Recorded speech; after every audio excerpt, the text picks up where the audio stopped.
Hello students, आज हम class 11th का एक इम्पॉर्टेंट टॉपिक अर्थवर्म स्टार्ट कर रहे हैं। ये क्लास 12th नीट और अदर मेडिकल एग्जाम्स के लिए काफ़ी इम्पॉर्टेंट टॉपिक्स है। तो स्टार्ट करते हैं अर्थवर्म को उसके क्लासिफिकेशन से।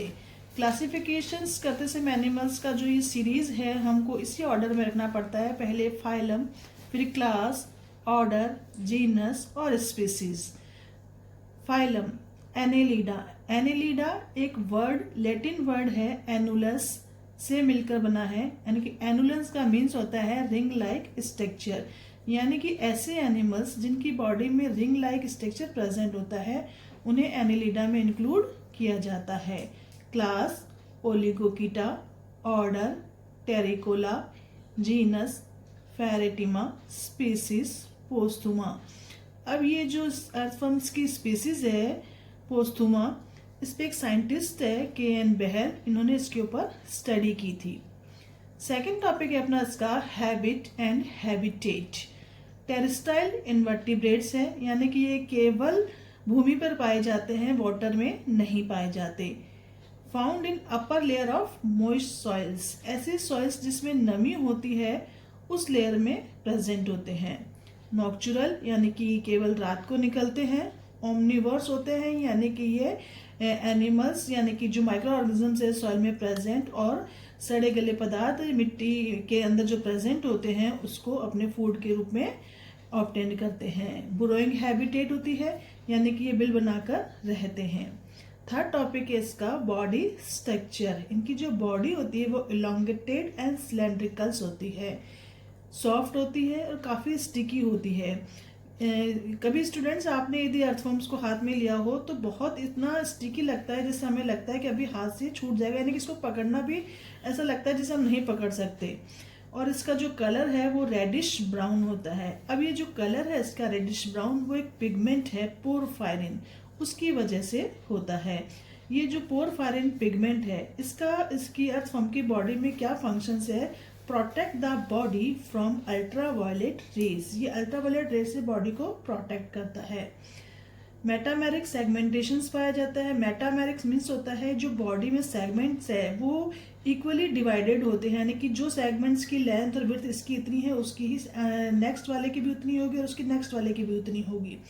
Total number of segments 100 to 120 segments एक अर्थवर्म्स की बॉडी में प्रेजेंट होती है। और नेक्स्ट पॉइंट है लेंथ, यानी कि 20 से 30 सेंटीमीटर इसकी लेंथ होती है। फर्स्ट सेगमेंट इसका पेरिस्टोमियम कहलाता है, जिसे हम माउथ भी कहते हैं। पेरिस्टोमियम के जस्ट ऊपर की तरफ एक लोब लाइक स्ट्रक्चर होता है जिसे हम प्रोस्टोमियम कहते हैं।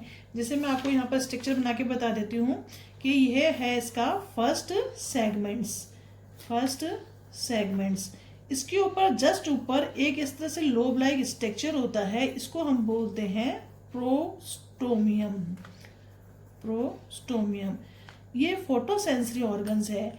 इसके जस्ट पास में ही एक एल शेप स्ट्रक्चर होता है, इस तरह से एल शेप स्ट्रक्चर जिसे हम बोलते हैं L lens. Okay students, a small lobe just above the peristomium called prostomium photosensory structure है which help earthworms to thrust या to push into the soils, यानी कि ये बिल बनाने में हेल्प करता है। A specific structure L lens present on photosensory organs, जो मैंने अभी आपको डायग्राम बना के बताया यहाँ पर। इसका जो लास्ट सेगमेंट है अर्थवर्म का वो पाइजीडियम कहलाता है। फर्स्ट सेगमेंट पेरिस्टोमियम है और लास्ट सेगमेंट पाइजीडियम है। 14, 15, 16 सेगमेंट्स रिंग लाइक स्ट्रक्चर है, डार्क इन कलर, यानी कि कंपैरेटिव जो अर्थवर्म्स का कलर है ब्राउन कलर उससे थोड़ा ज़्यादा डार्क होता है क्लाइटेलम पार्ट। ग्लैंडुलर टिश्यूज पर प्रेजेंट होते हैं, इस पार्ट को बोलते हैं क्लाइटेलम। 14, 15, 16 सेगमेंट्स को क्लाइटेलम पार्ट्स बोलते हैं। इसका वर्क क्या है क्लाइटेलम का? ये during reproduction made up of cocoon, यानी कि रिप्रोडक्शन जब होता है इनका तो ये कोकून बनाने का काम करते हैं। अब इस क्लाइटेलम के बेस पर अर्थवर्म्स की पूरी बॉडी को 3 पार्ट में या 3 डिवीजन में या 3 रीजन्स में डिवाइड करते हैं। फर्स्ट जैसे जो 14, 15 सेगमेंट्स है, यानी कि उससे ऊपर वाले 1 to 13 सेगमेंट्स कहलाएंगे इससे पहले वाले part pre clitellar regions. 14, 15, 16 segment कहलाएंगे क्लाइटेलर रीजन्स। आफ्टर 16 यानी कि 17 से लेकर उसके लास्ट सेगमेंट्स तक कहलाएंगे वो पोस्ट क्लाइटेलर रीजन्स। यानी कि क्लाइटेलर के बेस पर बॉडी को तीन रीजन्स में डिवाइड कर दिया, pre clitellar, clitellar and post clitellar regions. अब इसके अर्थ फॉर्म्स के हम बॉडी पोर्स की बात कर रहे हैं। फर्स्ट जो इसका पोर है वो माउथ है, यानी कि जो फर्स्ट सेगमेंट्स है वो उसकी बॉडी का फर्स्ट पोर है। सेकेंड है स्पर्मेथिकल पोर्स। स्पर्मेथिकल पोर्स यानी कि इसका फंक्शंस क्या है, ये स्पर्म्स को स्टोर करता है। पोर की पोजीशंस क्या है, 5 और 6 सेगमेंट्स के बीच में, 6 से 7 सेगमेंट के बीच, 7 से 8 और 8 से 9। ये तो है पोर की पोजीशंस। अब स्पर्मेथिका की पोजीशंस क्या है, पोजीशन ऑफ स्पर्मेथिका 6 सेगमेंट पर, 7th, 8 और 9 सेगमेंट्स पर, यानी कि 1, 2, 3 और 4 यानी कि 4 स्पर्मेथिका यानी कि पेयर्स में प्रेजेंट होते हैं। तो 4 pair spermatheca present in earthworms. Number 4 pairs dorsal pore. Next इसका कौन सा पोर है, हमने एक पहला पढ़ा, फर्स्ट पोर था इसका माउथ यानी कि फर्स्ट सेगमेंट्स पे। सेकंड स्पर्मेथिकल पोर्स 6, 7, 8, 9 पे। अब हमारा डोर्सल पोर है जो 12 से 13 सेगमेंट्स के बीच में से स्टार्ट होकर लास्ट सेगमेंट तक प्रेजेंट होता है। इसकी पोजीशंस क्या है, मिड डोर्सल पार्ट यानी कि डोर्सल रीजन में तो प्रेजेंट है लेकिन उसके मिड में यानी कि डोर्सल जो पार्ट है उसके मिड में प्रेजेंट है। नंबर कितना है, 1 पोर ईच सेगमेंट्स यानी कि जितने सेगमेंट्स है 12, 13 सेगमेंट से लेकर के हर सेगमेंट्स में एक पोर डोर्सल पोर प्रेजेंट है। इन डोर्सल पोर से coelomic fluids come out from these pores. यहाँ से सिलोमिक फ्लूइड्स जो होता है वो बाहर की तरफ आता है। अब इस सिलोमिक फ्लूइड्स का फंक्शंस क्या है, पहले तो ये क्या होता है, सिलोमिक फ्लूइड जो आता है वो उस बॉडी को पूरा मॉइस्ट यानी कि मॉइस्ट बनाता है सिलोमिक फ्लूइड। और बना हुआ किसका होता है, इसमें प्लाज्मा होता है और 4 टाइप ऑफ न्यूक्लिएटेड कार्पसेल्स प्रेजेंट होती है। ये 4 टाइप ऑफ न्यूक्लिएटेड कार्पसेल्स कौन कौन सी है, फैगोसाइट्स है, न्यूक्लिएटेड सेल्स है, मोनोसाइट्स और chloragogen cells. Functions of coelomic fluids for maintaining moisture to help their physiological activities. उसकी मॉइस्चर को मेंटेन करता है जिससे फिजियोलॉजिकल एक्टिविटीज आसानी से परफॉर्म होती है। फिजियोलॉजिकल एक्टिविटीज जैसे कि रेस्पिरेशन है, बुरोइंग है, एक्सेट्रा। नेक्स्ट पोर है इसका नेफ्रिडियल पोर्स जो इसके एक्सक्रीटरी ऑर्गन्स भी हैं। पोर्स ऑफ इंटेग्यूमेंट्री नेफ्रीडिया यानी कि ऐसे इंटेग्यूमेंट्री मतलब कि जो उसके स्किन पे जो ऊपर की तरफ प्रेजेंट है नेफ्रीडिया वो वाले पोर्स 7 सेगमेंट से लास्ट सेगमेंट्स तक प्रेजेंट होते हैं। नंबर कितने हैं, 200 से 250 ईच सेगमेंट्स यानी कि एक सेगमेंट्स में ही कितने हैं, 200 से लेके 250 सेगमेंट्स प्रेजेंट है। मेल जेनाइटल पोर पोजीशंस 18th सेगमेंट्स में प्रेजेंट है। मेल जेनाइटल पोर्स की बात कर रहे हैं अपन, यहाँ पर कहाँ पर है, 18 सेगमेंट्स पर। इसकी पोजीशंस क्या है, वेंट्रोलेटरल साइड यानी कि जो डोर्सल पोर प्रेजेंट थे उसके अपोजिट यानी कि वेंट्रल साइड्स पे। कोई भी चीज है जैसे ये अपन इसको अर्थवर्म माने तो ये इसकी जो ऊपर वाली पार्ट है ये इसका डोर्सल रीजन है और ये जो बैक साइड्स में है ये है इसका वेंट्रल पार्ट यानी कि ये डोर्सल और ये वेंट्रल पार्ट। और साइड्स में जो ये दिखाई दे रहा है ये है इसके लेटरल्स पार्ट। तो अभी जब हमने डोर्सल पोर की बात करी थी तो डोर्सल पोर्स यहाँ पर इसके मिड में प्रेजेंट थे। अब मेल जेनाइटल पोर्स कह रहे हैं ये वेंट्रो यानी कि वेंट्रल साइड पर है और इसके लेटरल्स मतलब यहाँ साइड्स की तरफ वेंट्रो लेटरल साइड पर। नंबर कितने हैं इसके, 2। फीमेल जेनाइटल पोर पोजीशन है इसकी 14 सेगमेंट्स में। मिड वेंट्रल साइड यानी कि पोजीशन क्या है इसकी, mid ventral side. Ventral side तो है लेकिन वेंट्रल साइड्स के मिड में प्रेजेंट है। नंबर कितना है इसका, 1। फीमेल जेनाइटल पोर्स संख्या में 1 है जबकि मेल जेनाइटल पोर्स पेयर्स में है यानी कि 1 पेयर यानी कि संख्या कितनी है इसकी, 2। ये वेंट्रोलेटरल साइड पे प्रेजेंट है जबकि ये मिड वेंट्रल साइड्स पर एनस इसका लास्ट सेगमेंट है, लास्ट पोर है।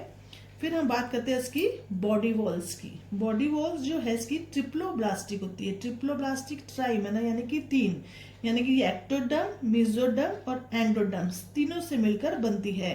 किस किस से? एक्टोडर्म, मेसोडर्म और एंडोडर्म्स। Consist of following. अब किस किस से मिलकर बन रही है? फर्स्ट है क्यूटिकल, आउटर मोस्ट लेयर है क्यूटिकल, थिन है, सॉफ्ट स्ट्रक्चर है, नॉन काइटिनस है और help in cutaneous respirations. Cutaneous respiration मतलब स्किन को बोलते हैं क्यूटेनियस, यानी कि जो स्किन के थ्रू रेस्पिरेशन होता है उसमें ये हेल्प करती है। सेकंड इसकी जो इसके है मतलब बॉडी वॉल, उसमें epidermis made up of columnar epithelial cells. Following cells present. इसमें कौन कौन से सेल प्रेजेंट है एपिडर्मिस में? फर्स्ट है ग्लैंड सेल्स, यानी कि ग्लैंड सेल्स में भी कौन सी? एक तो गॉबलेट सेल्स है जो म्यूकस का सिक्रेशन करती है, दूसरी है एल्बुमिनस सेल्स जो एल्बुमिन का सिक्रेशन करती है। Sensory cells, supporting cells, basal cells, यानी कि एपिडर्मिस में कौन कौन से सेल प्रेजेंट है? Gland cells, sensory cells, supporting cell और बेसल सेल्स। नेक्स्ट इसकी जो लेयर है वो है मसल्स लेयर। फर्स्ट हमने पढ़ी क्यूटिकल, सेकंड एपिडर्मिस, थर्ड है muscles layer. Developed muscles layer divided into 2 parts, यानी कि मसल्स लेयर को हम 2 पार्ट में डिवाइड करें। एक तो लॉन्गिट्यूडिनल मसल्स लेयर, दूसरी circular muscles layer. Longitudinal muscles layer को हम LML यानी कि लॉन्गिट्यूडिनल मसल्स लेयर कहते हैं। ये थिक है और इनर लेयर है। Extend across the length of the body, ये बॉडी के लेंथ के अकॉर्डिंग एक्सटेंड होती है, यानी कि बॉडी को लंबाई में बढ़ाती है, जिससे क्या होता है कि body short and fatty by construction. इसके कंस्ट्रक्ट होने से बॉडी शॉर्ट हो जाती है और फैटी हो जाती है, यानी कि आपको ये स्ट्रक्चर दिखाई दे रहा है। ये बॉडी मतलब इसकी साइज जो है वो छोटी हो गई है और थोड़ा फैटी, यानी कि थोड़ा सा पार्ट्स फूल गया है। किसकी वजह से? लॉन्गिट्यूडिनल मसल्स लेयर के कॉन्ट्रैक्ट होने से। सेकंड है इसका सर्कुलर मसल्स लेयर, यानी कि इसको शॉर्ट में CML। ये थिन है और आउटर लेयर है। ये व्रिप अराउंड ईच सेगमेंट्स, यानी कि ये बॉडी के गोलाई में फैली रहती है, जिससे क्या होता है? Body long and thin by construction. जब सर्कुलर मसल्स लेयर कांटेक्ट होती है तो बॉडी की लंबाई, लेंथ बढ़ जाती है और थिन हो जाता है, यानी कि लंबाई होने से वो पतला एकदम थिन दिखाई देता है। इस तरह से स्ट्रक्चर बनती है, यानी कि जब ये लंबाई में इंक्रीज हो रहा है तो ये लॉन्ग हो गया और बॉडी थिन हो गई है। The construction and relaxation of the circular and longitudinal muscles. जब लॉन्गिट्यूडिनल और सर्कुलर मसल्स में कॉन्ट्रैक्शन और रिलैक्सेशन होता है तब क्या होता है? लोकोमोशन ऑफ द अर्थफॉर्म्स, यानी कि अर्थफॉर्म की जो लोकोमोशन है उसमें हेल्प होती है। इसकी नेक्स्ट जो है सिलोमिक लेयर है। First cuticle, second epidermis, circular layer और फोर्थ है इसकी सिलोमिक लेयर। हमने वापस एक बार रिवाइज कर लो। क्यूटिकल लेयर फर्स्ट कौन सी थी बॉडी वॉल में? क्यूटिकल, सेकंड एपिडर्मिस, फिर मसल्स लेयर और then coelomic layer. Coelomic layer है जो सबसे इनर मोस्ट लेयर है, जो made up of parietal peritoneum की बनी होती है। अब एक है बात ये कि ये तो जो था हमारे अर्थवर्म्स में लोकोमोशन किस वजह से होता है। नेक्स्ट है कि जो लोकोमोशन हो रहा है उसके लिए लोकोमोटरी ऑर्गन्स कौन सा है? वो है सीटी, जो बॉडी वॉल में प्रेजेंट होता है। सीटा यानी कि एक सिंगुलर वर्ड है। सीटा एक लैटिन वर्ड है जिसका मीन्स होता है ब्रिसल्स, यानी कि ब्रश लाइक स्ट्रक्चर, जिसकी शेप होती है S shape, made up of chitin, जो काइटिन का बना हुआ होता है। इसके नंबर यानी कि सीटे की नंबर कितनी है? सीटे की 80 to 100 ईच सेगमेंट्स। अब ये कह रहे फर्स्ट सेगमेंट्स बॉडी का, यानी कि माउथ वाला जो पार्ट है वो, लास्ट सेगमेंट जो पाइजीडियम है एंड क्लाइटेलम, यानी कि क्लाइटेलम यानी कि 14, 15 और 16 वाले में सीटी एब्सेंट होती है। कौन कौन से पार्ट में सीटी एब्सेंट है? फर्स्ट में, लास्ट में और क्लाइटेलम पार्ट में सीटी एब्सेंट होती है। अब हमारा नेक्स्ट टॉपिक बॉडी कैविटी है, जो हम नेक्स्ट वीडियो में पढ़ेंगे। बॉडी कैविटी और डाइजेस्टिव सिस्टम हम नेक्स्ट वीडियो में करेंगे। Thank you students.